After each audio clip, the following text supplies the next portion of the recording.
when you look at the planetary crisis, when you look at the climate crisis, hey, wait a second, this should have not gone that far. Disclaimer.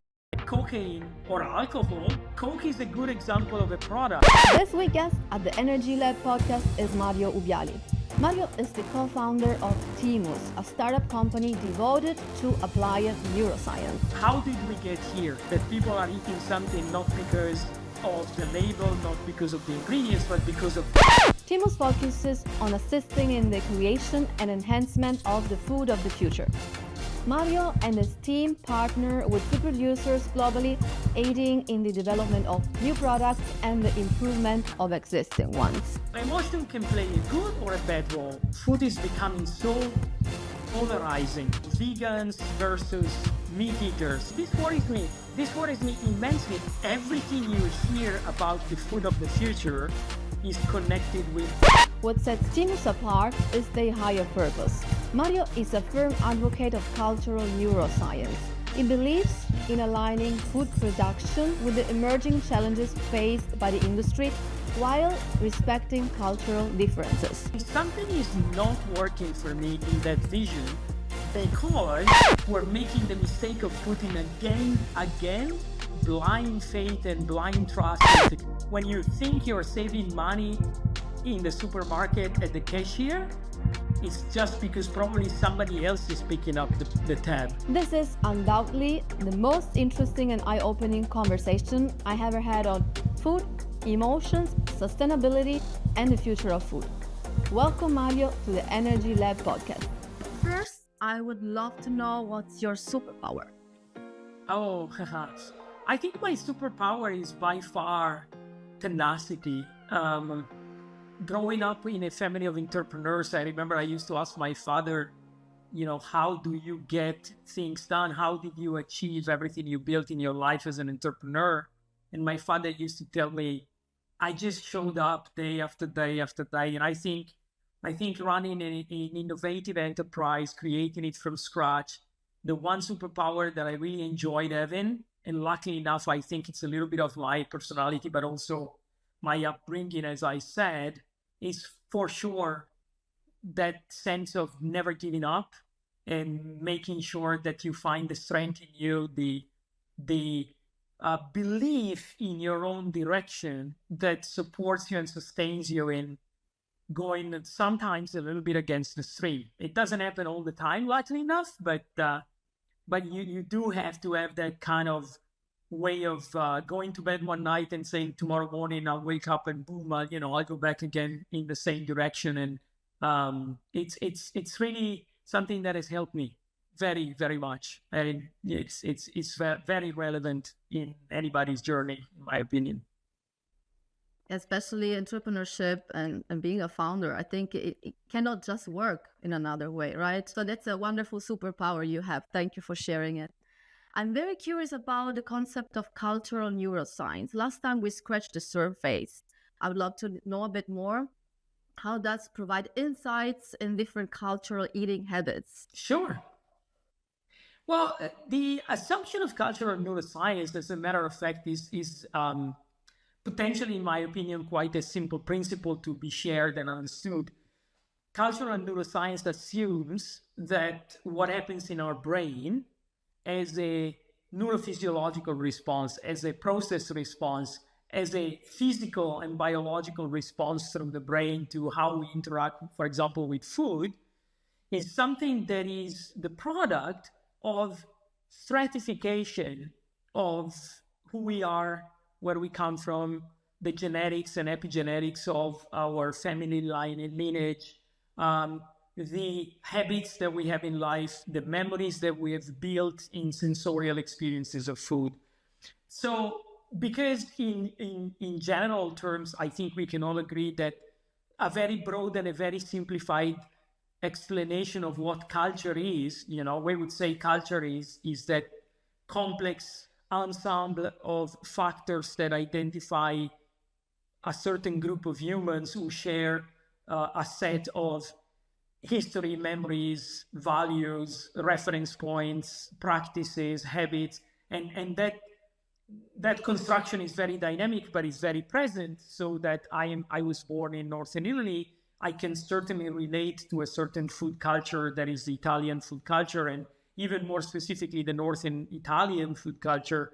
So, culture being that construction, cultural neuroscience assumes that the brain of individuals becomes somewhat a dynamic but still fairly readable construction of those cultural habits and elements becoming the way my brain works. Now, imagine this. Let's put it another way. Let's make it simpler than that. In cultural neuroscience, we assume that my belonging to a broader community is reflected in the way my brain responds to food consumption. So, one of the most common stereotypes, for example, is that, I don't know, Mexican people can eat very hot and spicy food and they can withstand more of that spiciness. It might seem like a stupid example, but recent studies show that through the habits of your parents and grandparents, your sensorial apparatus inherits a certain capacity, a certain bandwidth to tolerate spiciness, hotness, saltiness. That is one little example of how culture becomes the individual brain response to a food experience. And so cultural neuroscience is built on this assumption that humans are inherently equal in the way they want to enjoy or access food, but at the same time, they're very different in the way they experience it based on who they are. And this is a simple and yet revolutionary thinking because we live in an age in which food systems have been homogenized on the assumption that Coca-Cola or a candy bar or a pack of chips or a burger are going to be liked by every human on the planet. That principle of universally available, equally made food is a very dangerous, in my opinion, assumption and principle because it erases, it doesn't consider the real true differences that we have across communities as humans. How do you explain the fact that you took an example of Coca-Cola, that such a brand, such a product, it's then beloved and highly consumed in so many different parts of the world? I don't know if they change recipes, probably, I don't know, probably it's the same. But this kind of levels down the I don't know if it has to do with the sugar topic behind, with the addictive power of sugar, but this is like against all the principles of what you are telling us about cultural neuroscience. Like it's leveling up. Of course. Well, listen, the point is, unfortunately, we shall not mistake the fact that reality can be or is supposed to be working in a certain way, and then through time, it starts working in a different way. The food system is not very different from many other things you can see in human history, where you think, wait a second, human nature or the direction we think would be most beneficial to humanity should have been something different. But was it always that way? When you look at the planetary crisis, when you look at the climate crisis, when you look at the geopolitical crisis that we're going through in the last few years, you cannot stop and wonder and say, hey, wait a second, this should have not gone that far. Now, let's stay with the simple example and yet very poignant example you're making of Coke. And now let's not victimize Coke because Coke is a good example, but there are many other products that we could be talking about. But if we assume Coca-Cola is this example, remember that as humans, we always tend to have debates about food without putting food in an historical context. So my answer to the question about Coke is, what happened to the food system from 1950s to the present moment was that with the Green Revolution in the 50s of last century, we introduced massified, industrialized food production and distribution. The idea was to exploit every component of the food chain to the maximum exploitable, materially exploitable and profitable way of doing it. And this was based on the assumption that, for example, we would want to have massive consumption of simple elements and ingredients, corn syrup, other sweeteners, different forms of sugar. You made the point already.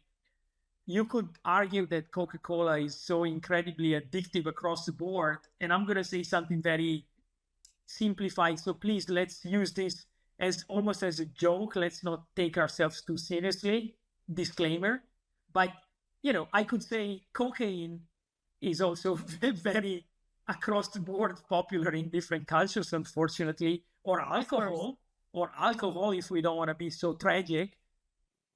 So Coke is a good example of a product that is the quintessence of an industrialized mass production, mass distribution, heavily branded effort on the part of the industry to distribute products that would contain ingredients that are ultimately very addictive to the brain, very addictive in the reward mechanism. If you cut across and take the short route of the reward mechanism, this is what you end up having. You end up having a product that every human on the planet knows and is likely to consume at some point in their lives because it's available. Is that the right thing to do? Is that the healthy thing to do? Is it sustainable? We all know the answer to that, but we should probably ask ourselves a deeper question, which is, how could we build food systems that would compress and eliminate differences that are local in favor of lower quality, less healthy, and cheaper mass-produced food that is not responding to an identity or emotional need and is actually doing bad for both the planet and humans? How did we get here? That's why I said at the beginning of this answer, we have to always look at the history. Food systems are not just out there floating in a vacuum. They are the product of a sequence in history. And this is what we had in the last 75 years. And now we're in a point in history where we need to be wondering, how do we change direction again? And that's a question that I don't know how many are asking, but that's definitely the question. Before we get there, which is definitely one complex and probably I don't know how many hours you would need to explain the basics, but you mentioned the reward system, and this leads to a question that I wanted to ask you. How do emotions and the sensory system influence our food choices? And this is also maybe one little question related to the big picture that you just introduced. Well, I usually try to tell people when we talk about this topic, when I go and I travel or we have conferences, and I'm lucky enough that sometimes I get asked to speak in public, I always try to make that point. Emotion in food plays a gigantic role. But of course, emotion is a nice name, but you probably want to break it down a little and try to ask yourself, what exactly is food emotion, And for us at Timus, our work is always centered around food emotion. So I think emotion plays a gigantic role. And we need to understand that when we say food emotion, what we're essentially trying to say is we're trying to say the implicit part of our experience with food, the part that we don't rationalize, the part that we don't control, the part that is not overly intellectual, the part that is spontaneous. And you have a few components in that emotion, And the simplest of those components, by the way, is something that we also tend to forget about, which is pleasure. So the basic layer in eating is obviously, we all know, nutrition and survival. But that is quite typical of certain communities, certain parts of the world, unfortunately, which are still struggling with access to nutrition, with access to survival. And that's unfortunately a completely different topic and conversation.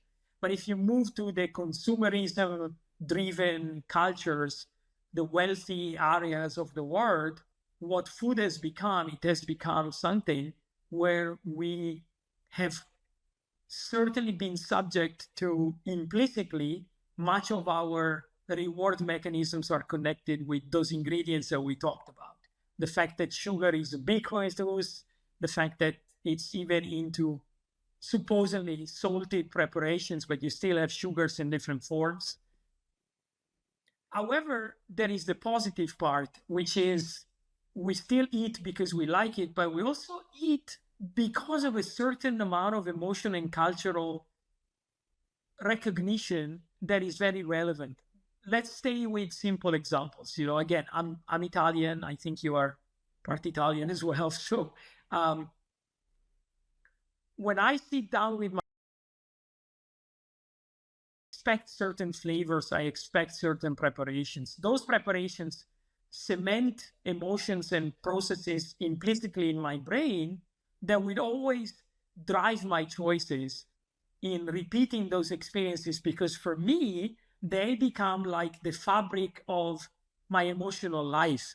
And if you look at certain social groups or um, I want to say in general, countries or areas in the world, there are communities that usually go through the experience of food as a big, meaningful part of their lives.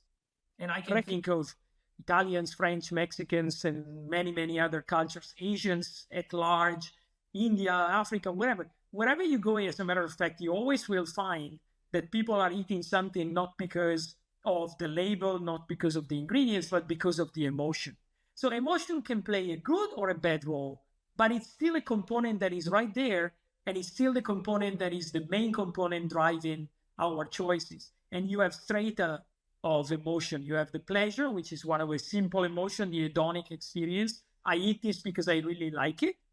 On top of that, you have a little more structured emotion. I eat this because it reminds me of my mother, of my grandmother, of my friend.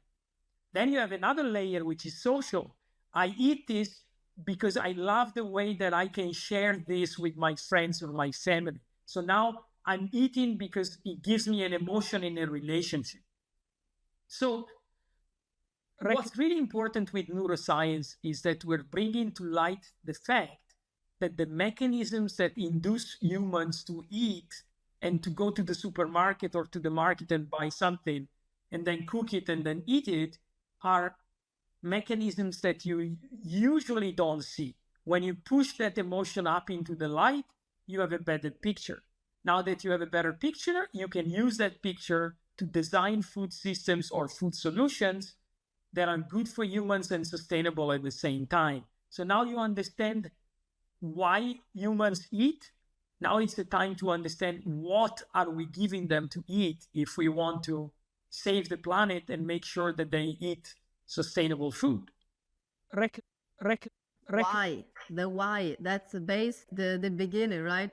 And that's why I also love to start a food conversation, no matter at which level, if it's nutritional, with why you eat what you eat. Because at the end, the complexity below, okay, you examine and go through it with the lens of neuroscience, of the very, but most of people don't even ask, we don't even ask ourselves the question. But the moment we start to ask our question and investigate why, that's the moment where we can intentionally make some changes, no matter which direction, whether it's to eat for more sustainable planet, to eat for more sustainable health, to eat for whatever reason, whatever change one's wishes for himself. So I think that the underlying topic, it's definitely the why we eat what we eat, and I guess that's the main the main reason why as well. Timos, you do the work you do, right? So if we simplify to the very basics, it sounds like it's all about the why behind, just the most and important it's factor. absolutely this. And to your point, I also want to add it's a good time now to be honest with ourselves about the why. And the reason why I'm saying that is that I'm very worried about the fact that in the public debate internationally about food choices, food is becoming so polarizing. Vegans versus meat eaters, ultra processed food versus organic, the farmer market versus the supermarket.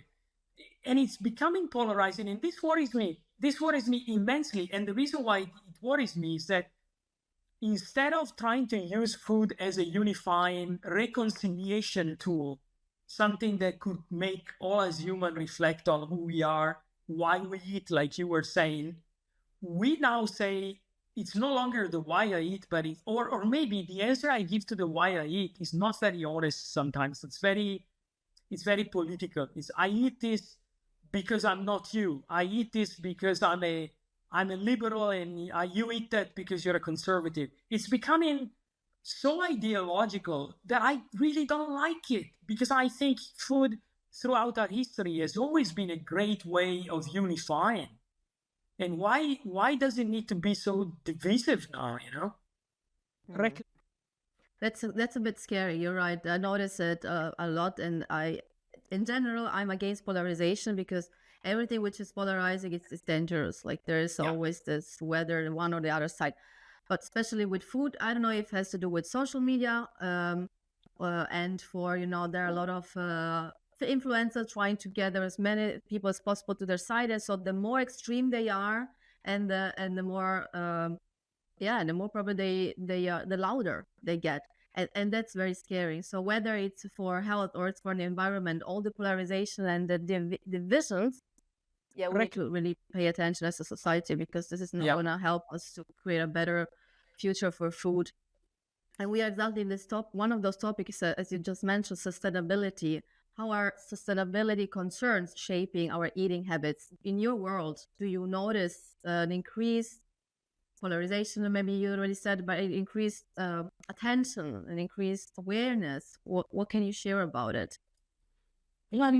Yes, what I'm noticing is what I just mentioned. So I won't necessarily take too much time to repeat that part, but I want to add something. So I'm noticing polarization in the debate. I'm noticing anger and almost frustration being channeled through. You should be eating this, a lot of finger pointing, a lot of very generic reference to sustainability.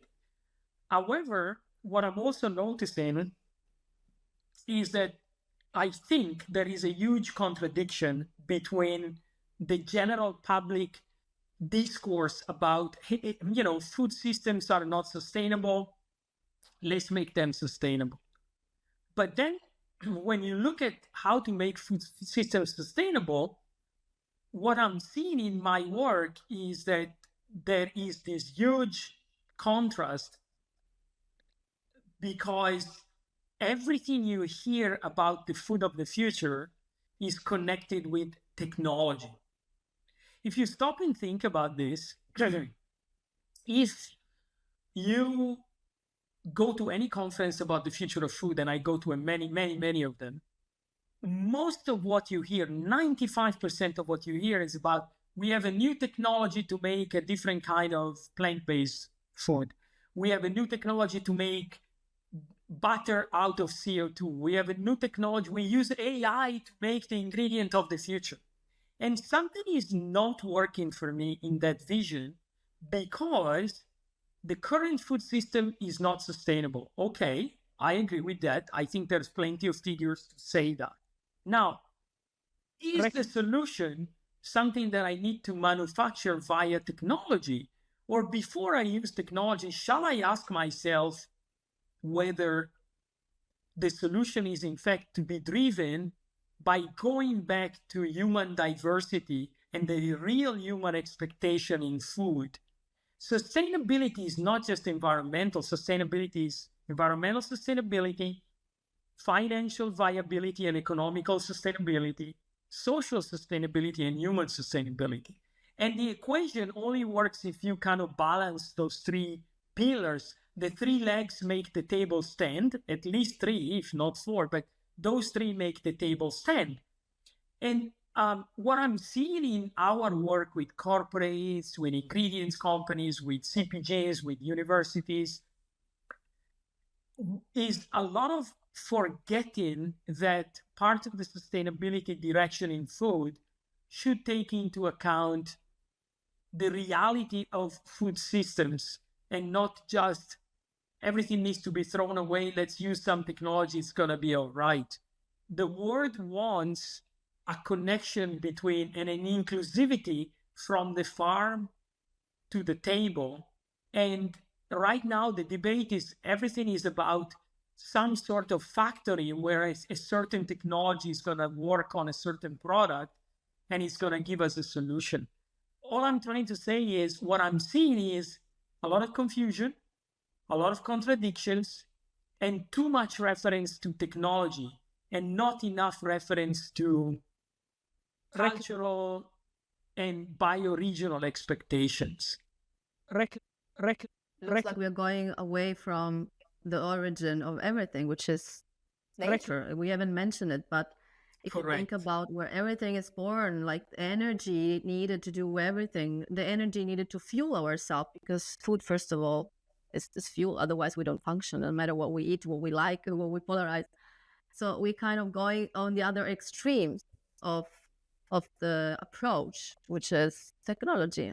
And that's true. I mean, you are fully into this. I don't have so much contact as you with all the conversations, but the what I hear, listen, it's all about the technology and startups focusing on technology. And I love talking.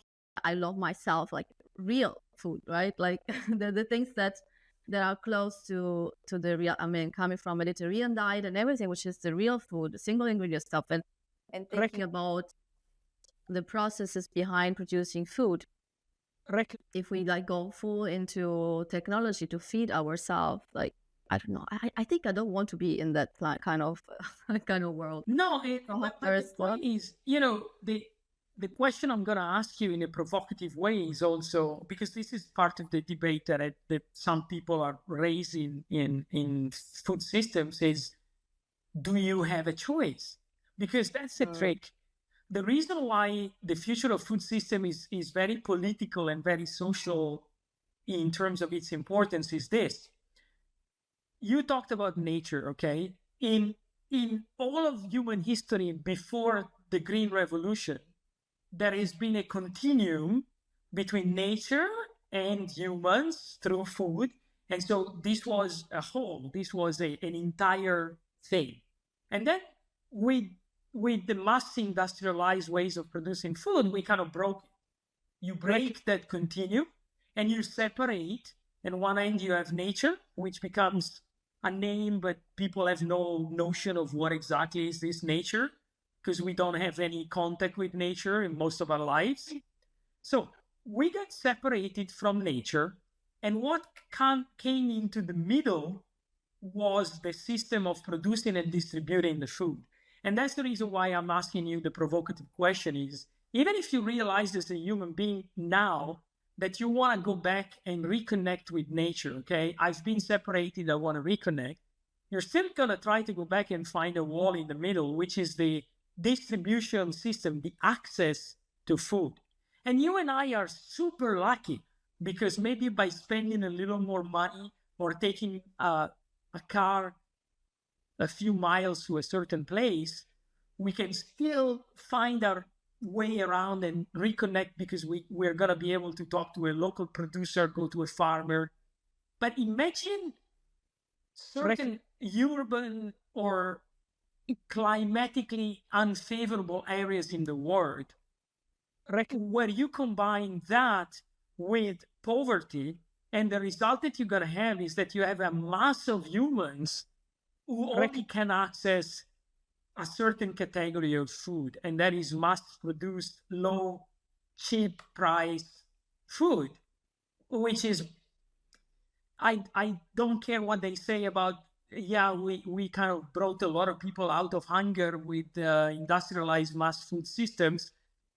We brought them out of hunger, yes.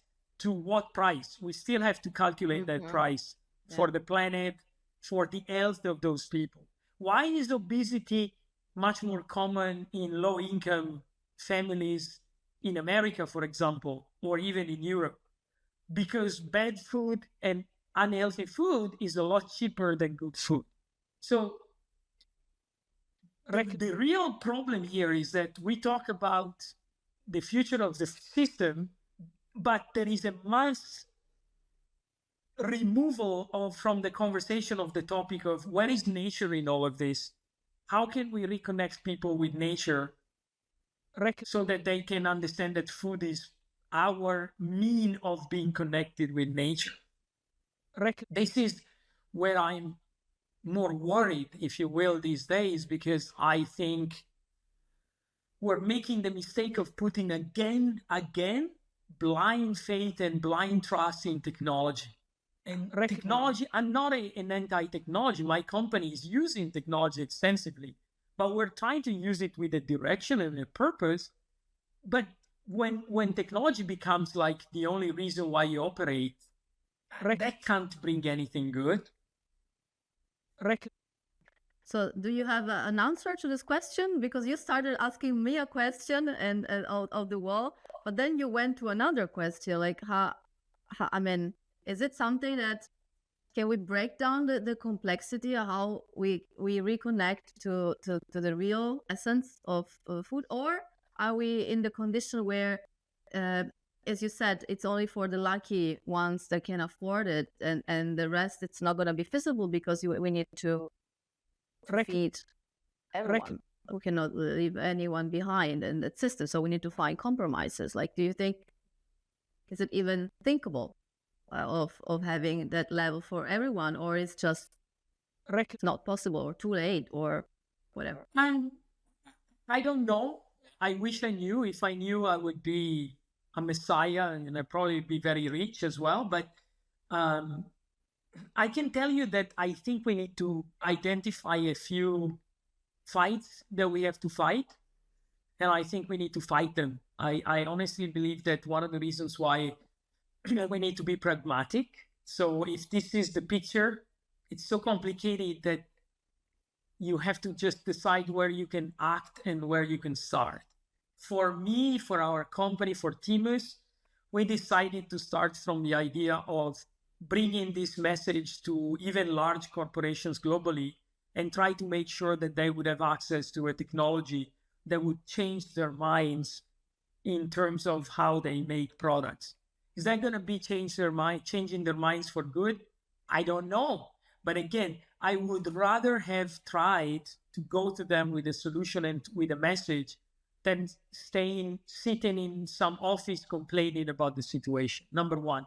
Number two, this year, Timus is launching an initiative that is called House of Humans. I think this is the first time I talk about it in these terms in public, in an occasion like this. So I guess it's a little bit of an exclusive to you to have this, but we are partnering up with different stakeholders in different countries in the world to allow them to bring to different countries in the world access to cultural neuroscience for product design and product development. It's our way of saying something that can change the game, which is let's democratize access to technology, make it affordable and easy for anyone wanting to launch sustainable products to be able to develop them with the best ever technology, the same technology that the big guys have.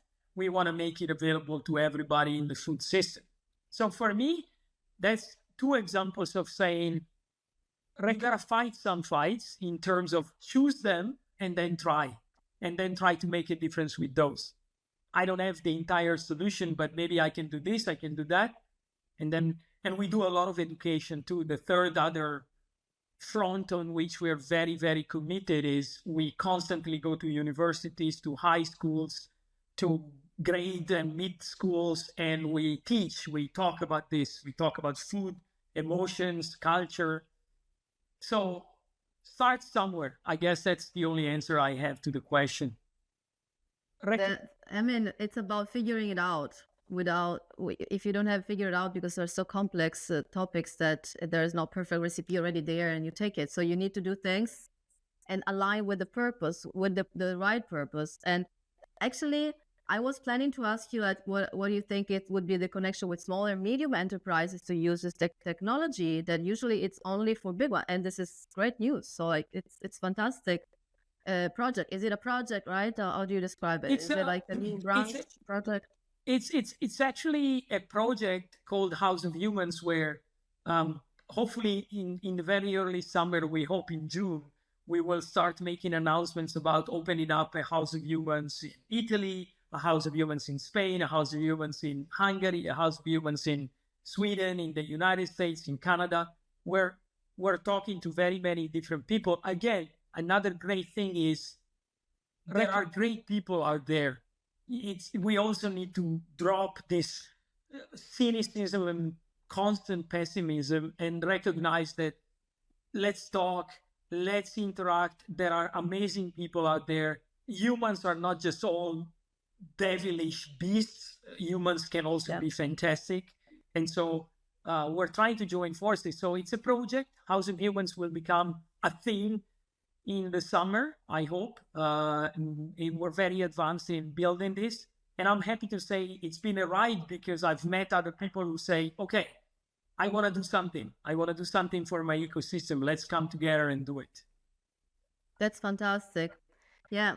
And I see the human-centric approach as well in all of this. It's more into the ones that want to create better future, better food, better whatever they want to improve. And of course, you need also to have a profitable business. You need to make it run. But if you align the profitability with the purpose, then I think that's about experimentation to get exactly there and say, okay, let's figure it out. I don't have the answer, but I'm doing something and we figure it out. And that's the only way. It's a lab. That's also the principle of the energy lab. That's why I would chose this name, because many things you just don't know. You need to try it out and work with other people and contribute and share with conversations, with facts, with projects, whatever you can make happen to figure it out. I agree. And I just want to add one note, which is this is not for me to be bitter with anyone or mean to anyone, but I certainly wish that there was a little bit more of a change also in the investors landscape. I meet and I talk to a lot of investors, venture capitals and funds and whatever, accelerators. I gotta be honest with you, these people also need to start changing the way they think, because even those funds, even those people who talk, and they do a lot of talking about wanting to support the future of sustainable future of food and supporting the system, and their money is important. Money is like you said, is a component in making sure that when you're still getting there with profitability, when you're still getting there with your own model as a company, certainly investors can play a gigantic role in supporting a good idea or a good approach and making it grow so that it can live on its own.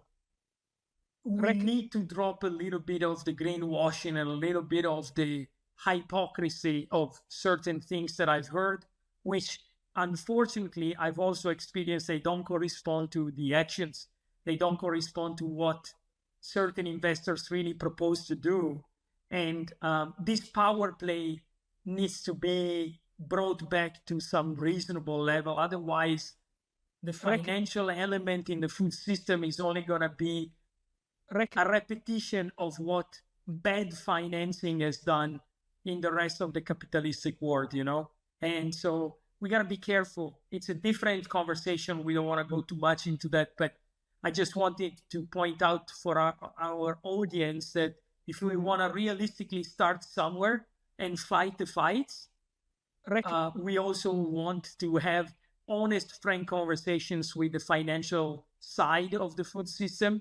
And we better start being open-eyed about the fact that so far everything majority has been driven just by profits in their most extreme way.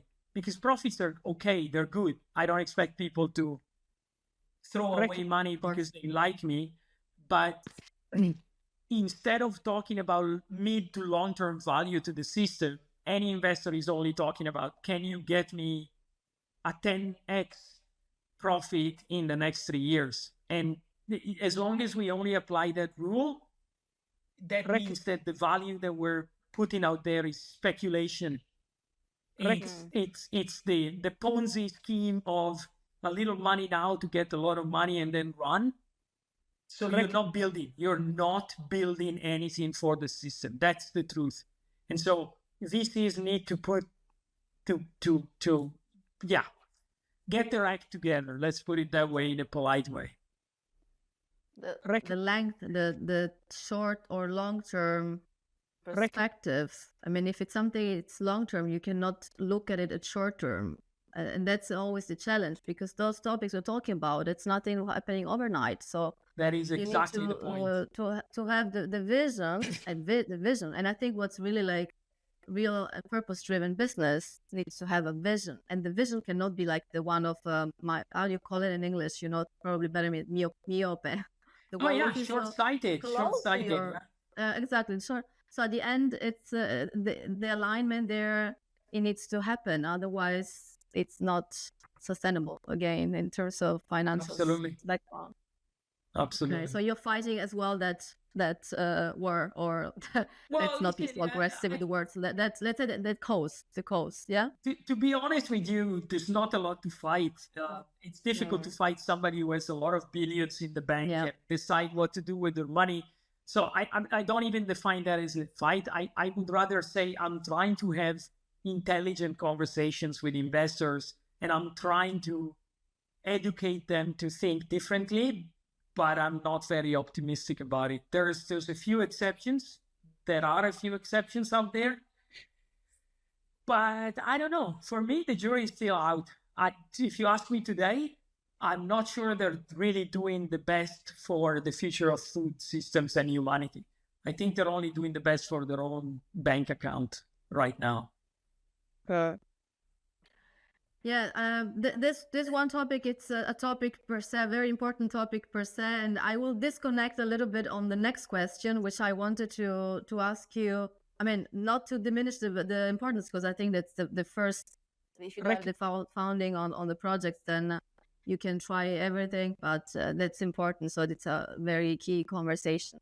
But one thing that I wanted to ask you, going back to the extremities or the polarization that we were talking before, so to give a bit of perspective, you mentioned when we talked last time about veganism, not veganism. Is it the solution? You think different than probably most of people in your industry. Is that or better? What is your perspective on this when you consider veganism as a solution for cultural, social, personal taste? Is it even thinkable? Like of a word going vegan to save the planet? I'm not sure. Like to extremize this. Tell me. Yeah, I'm not sure that any label or any classification would per se, in my vision, represent a solution. Actually, as a matter of fact, my true answer to that is that if we could avoid having a conversation about a single rule or a single direction, I think it would be better. And the only reason why I'm saying that is that we should be very aware, very, very aware of the immense diversity of humans. If we stop for 1 second now and we think of the amount of humans on this planet and their situations, the places they live, what they do in a day, how can we really think that there is one name for the solution for them? I don't think there could be. And it doesn't matter if the name is veganism or plant-based or paleo or whatever. I don't think we could ever apply one label and say, let me go out there and talk to a guy in Bangkok, and then talk to a guy in Kenya, and then talk to a guy in Colombia and one in Montreal, and tell them that they all should be doing the same stuff. And the point is, again, cultural neuroscience. The question is, given the fact that humans are very different, and by the way, thank God we're different. Can we protect that difference? Can we nurture that difference? I want to be different culturally than a person from Greece or France or Switzerland or Africa or Australia. I want to be culturally different because that's a sign of life. It's a sign of adaptation to my environment. It's a sign of identity. There's nothing wrong about it. Now, what do we have in common? Emotion, we said today, we talked about food emotion. Hedonism, a willingness to be good to each other and to love nature and to love the planet. That's what we should have in common. So for me, the solution in food systems is more like sustainability in localized bioregional food systems. I would love if I had a magic wand and I had one wish granted by the fairy of wishes. What would be my wish for the food system? That we could sustainably go back to regional differentiation in food systems. That we could have a situation where we figure out through the latest and best agricultural technology, food technology, a way to feed the planet by growing our food in different regions, in different manners, in different varietals. Because nature has provided, and the cultural differentiation of the planet for tens of thousands of years has been the product of what the land could give to the people living in that land. And this created food cultures. There's a reason why you and I eat mozzarella, and a guy who is from Bangkok probably never grew up with mozzarella. And there's also, that's probably in my magic wand desire, I'd like to go back to a world that is so differentiated, that is so well, it's like so many colors on the canvas, you know, the food culture in one area of the world, and then the food culture in another one, and everything would be more sustainable if we were not obsessed by the idea that everything should be available all the time. Yes, that's a big thing. I can only celebrate what you're saying. First is the diversity, and I mean, that's, I told you, I'm traveling. I lived, say, in Mexico. I've been living a bit in Italy. I lived a bit in Spain. I'm living in Vietnam, and that's the one thing that I really love is this diversity. You get into places. You want the taste of the place. You want, and you need different things, because also according to the temperature, the life people have, we have different needs. And then we just disconnect from those needs, and we want everything always everywhere. And that's the problem. So yeah, local, it's a word that it can sound fancy, but for many people, or seasonal, they even don't know what it is. Like, okay, oh, strawberry, a strawberry in January, is it not the right season? Because we just forgot it. Everything is available in the supermarket, not in the place where they come from. That's why I love the concept of mindful eating, like of going back to the origin. And travel and discovering. So we cannot go and say, okay, this is the beautiful diversity. Let's just, create something that works for everyone, because this is not going to work. What do you want to convince? Maybe a few people on that level of awareness that you were mentioning before, why we eat. The ones that are very intellectual, then probably they would say, okay, I ate this because of, because it has potassium, or because it has whatever. But what about the rest? Like, no way, it's not gonna happen. We can live in the dream world and think we can, democratize the word I think you used, and it will work. But it's just an illusion, because it's not gonna work. And to your point, pay attention to this thing as you move away from that connection between humans and nature, humans and bioregional food systems, their connection in eating something that comes from where they are from and that region. As we move away from that into a massified food system, guess what is disappearing? People's ability to cook. There are now places in the world, I read a recent article about Japan, where new homes are designed without a kitchen, because people are no longer preparing food for themselves. That's so sad. That's so sad. I didn't know that. That is crazy. That is crazy sad, And but so to your point, if we could accept seasonality, fresh, local, regional, tradition, ways of transforming ingredients, if you stop and think of Italian cuisine, for example, some of the best recipes in Italian cuisine are what? Ways of utilizing everything from a food product that is available in a certain season. Even the very famous tomato sauce that Italians are known in the world for even though tomato, as we all know, was not certainly originally from Italy. But when tomato came to Italy, you know what happened when I was growing up is that at the end of August, most families would be making tomato sauce for the winter. So cooking, preserving is a way of being respectful of seasonality. You want tomato sauce at Christmas? Good. Boil the tomatoes in August when they're ripe and then freeze them or put them in jars and put them in a vacuum. So nobody is cooking anymore because we assume that everything is going to be available. Why should I make tomato sauce if I can drive to the supermarket and just buy that tomato sauce for, by the way, for a fraction of the cost of making it myself? That's the problem. The problem is, like Carlo Petrini from Slow Food usually says, when you think you're saving money in the supermarket at the cashier, it's just because probably somebody else is picking up the tab. And that's somebody else is the grower of the tomatoes somewhere in the world. It's nature, it's the ecosystem. That's the truth. Somebody else is paying the price at the end, right? Maybe it's not you buying a chip, but as you said, summing it up, it's about someone else anyway. Always going to pay the price. Thank you very much. Thank you, Mario. I have one question on the spirit of the Energy Lab.